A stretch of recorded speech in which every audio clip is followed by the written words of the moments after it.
I've been concerned about balance on this thing the whole time. You recall that's why I took the engine off.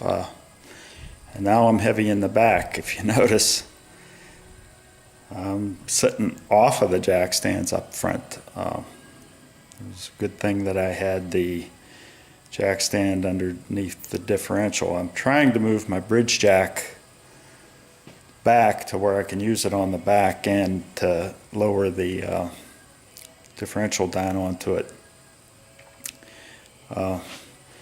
This is actually,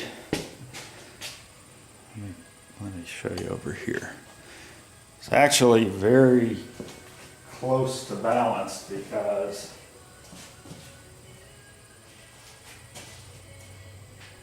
I can take, I try this with one finger, yep, one finger, and I can shift the balance up. That's how close it is to